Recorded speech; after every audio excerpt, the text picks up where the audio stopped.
사랑하는 성도 여러분, 성도는 오늘에 집착하여 사는 사람이 아닌 내일 장차 도래할 하나님의 나라를 보며 그곳에 중심을 두는 사람들입니다.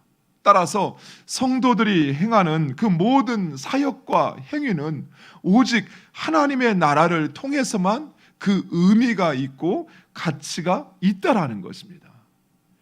하나님의 나라를 보지 못하면 우리가 행하는 예배나 또는 교육이나 전도나 선교의 진정한 의미를 모를 수밖에 없습니다. 영원한 하나님의 나라에서 하나님의 백성들이 행하게 될 삶의 가장 기본된 것이에요.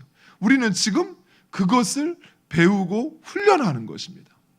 그래서 우리는 죽는 순간까지 하나님을 예배하고 그리고 하나님의 말씀을 듣고 배우고 그리고 그 복음을 전하는 일을 감당해야 하는 것이 거기에 우리의 삶의 의미와 가치가 있는 것입니다. 사랑하는 성도 여러분, 우리 역시 이 세상을 살고 끝나는 사람들이 아닙니다. 우리는 영원한 하나님의 나라를 사는 사람들입니다.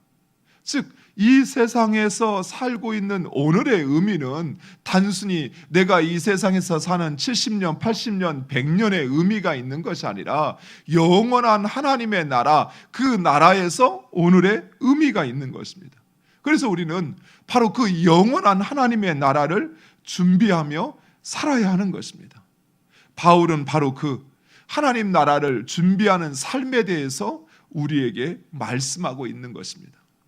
먼저 바울은 약혼을 하고 결혼을 앞둔 남자와 여자에게 결혼 그 자체를 목적으로 하지 말라라고 이야기합니다. 좀 쉽게 이야기하면 결혼을 해도 주를 위해서 하는 것이면 그것은 선한 것이요, 결혼을 하지 않아도 그것이 주를 위한 선택이면 그건 역시 선하다는 것입니다. 다만 본문에서 바울은 결혼을 하게 되면 하나님을 기쁘시게 하는 것뿐만 아니라 아내를 기쁘게 하기 위해서 세상의 일로 그리고 염려로 고난을 당하게 될 것이다 라고 말하고 있습니다. 맞습니다. 결혼하게 되면 남편과 아내는 서로를 기쁘게 하며 그리고 태어나는 그 자녀들을 책임져야만 합니다. 그래서 혼자 살 때보다 더 많이 일해야 하고 그리고 혼자 살 때보다 더 많은 것을 생각해야만 합니다. 그러나 오늘 본문에서 바울이 말하지 않는 결혼하면 좋은 한 가지를 덧붙이면, 결혼을 하게 되면 하나님께서 결혼을 통해서 허락하신 그 축복과 기쁨을 경험하게 되는 것입니다. 부부 사이를 통해서 또 부모와 자녀의 관계를 통해서만 경험할 수 있는 그 온전한 연합, 그리고 하나님 아버지의 마음, 그 자식된 마음을 다른 어느 곳에서도 얻을 수 없는 것입니다. 다음으로 바울은 과부의 재혼에 대해서 말씀합니다.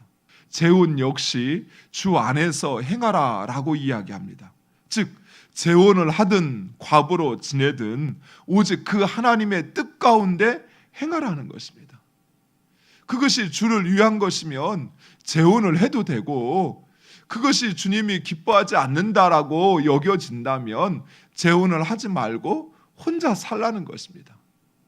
사랑하는 성도 여러분, 재혼 그 자체를 바울은 말하는 것이 아니에요.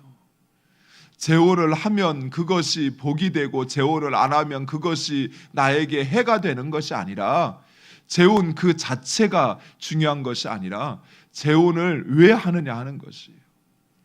사랑하는 성도 여러분, 하나님 나라의 백성은 오직 하나님을 그 중심에 놓을 수 있어야 합니다. 이 말은 하나님 외에 그 모든 것은 상대화시킬 수 있어야 한다는 것이에요. 하나님을 중심에 놓고 그것이 가정이든 또 심지어 그것이 자녀라 할지라도 상대화시킬 수 있어야 돼요. 왜냐하면 그것이 그 모든 것을 얻는 것이기 때문입니다.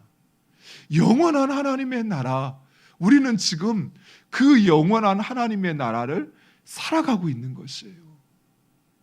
영원한 하나님의 나라를 살아가는 삶의 중심에는 오직 하나님이 있는 것입니다.